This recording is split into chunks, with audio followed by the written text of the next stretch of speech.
Swastiastu. Perkenalkan, nama saya Kadek Niatira Agustini, kelas 10 Perhotelan B, nomor absen 19.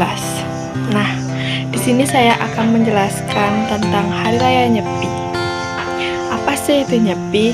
Nyepi adalah hari raya umat Hindu yang dirayakan setiap tahun baru Saka dengan melaksanakan catur berata penyepian, yaitu ada 4 pantangan. Yang pertama ada amati geni, tidak menghidupkan lampu api. Terus yang kedua ada amati karyo, tidak melakukan pekerjaan. Terus yang ketiga ada amati lelungan, tidak bepergian jauh.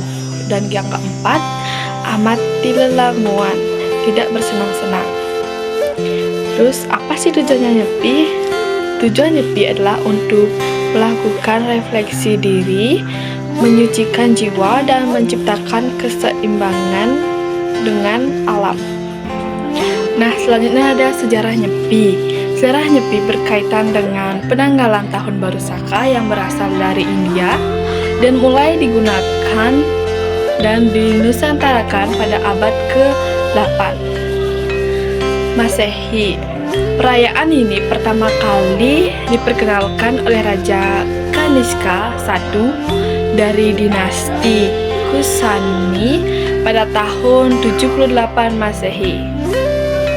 Kalender Seka kemudian diadopsi oleh masyarakat Hindu di Indonesia, khususnya di Bali, dan tetap digunakan hingga kini. Hari Raya Nyepi memiliki filosofi yang mendalam, terutama dalam ajaran Hindu Dharma. Filosofi ini berkaitan dengan keseimbangan hidup, penyucian diri, serta hubungan manusia dengan Tuhan, sesama, dan alam semesta. Melasti adalah upacara adat Bali yang dilaksanakan sebagai persiapan menjelang Hari Raya Nyepi, yaitu Tahun Baru Saka bagi umat Hindu Bali. Upacara melasti biasanya dilakukan beberapa hari sebelum Nyepi dengan tujuan untuk membersihkan diri dan lingkungan dari roh-roh jahat, serta untuk menyucikan alam semesta. Pada upacara melasti, umat Hindu Bali melakukan prosesi membawa berbagai sesaji, bunga, dan benda-benda suci ke laut atau sumber air lainnya. Prosesi ini melibatkan banyak orang dengan berpakaian adat Bali yang berwarna-warni, serta dengan gamelan dan tarian tradisional. Nah, setelah itu ada yang dinamakan dengan Taur Kesango. Taur Kesango dengan berisi mecaru berfokus pada upacara besar yang melibatkan persembahan atau sesaji yang sangat banyak yang beragam, yang ditunjukkan kepada Tuhan, roh-roh leluhur, dan roh-roh penjaga alam. Setelah itu ada pengerupukan. Pengerupukan adalah salah satu rangkaian upacara dalam perayaan Hari Raya Nyepi di Bali. Pengerupukan dilakukan pada sore hari sebelum Nyepi dan memiliki tujuan utama untuk mengusir roh-roh jahat serta membersihkan diri dan lingkungan. Ogoh-ogoh adalah patung atau boneka besar yang terbuat dari bambu, kertas, dan bahan lainnya yang menggambarkan makhluk-makhluk jahat seperti raksasa, iblis, atau roh-roh jahat.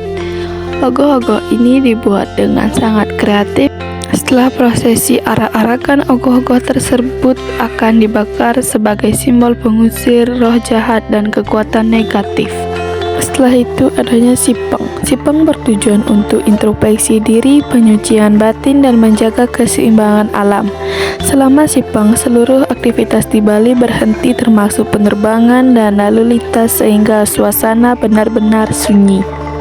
Kemudian ada 4 pantangan atau catur berata. Yang pertama, amati geni, tidak menyalakan api atau cahaya, melambangkan pengendalian hawa nafsu dan kesederhanaan dalam hidup. Yang kedua, amat kerja, mengerjakan bahwa hidup tidak hanya tentang materi, tapi juga tentang keseimbangan spirit. Yang ketiga, amati lelungan, tidak bepergian, bertujuan agar manusia lebih fokus pada refleksi diri daripada mencari kesenangan di luar. Yang keempat, amati lelanguan, tidak bersenang-senang, mengajarkan pengendalian diri dari hiburan dan kesenangan duniawi. Ngembak Geni adalah salah satu tradisi yang sangat penting dalam perayaan Hari Raya Nyepi, yang juga dikenal sebagai Tahun Baru Saka. Tradisi ini dilakukan pada hari pertama setelah Nyepi, yaitu pada hari yang disebut sebagai Ngembak Geni.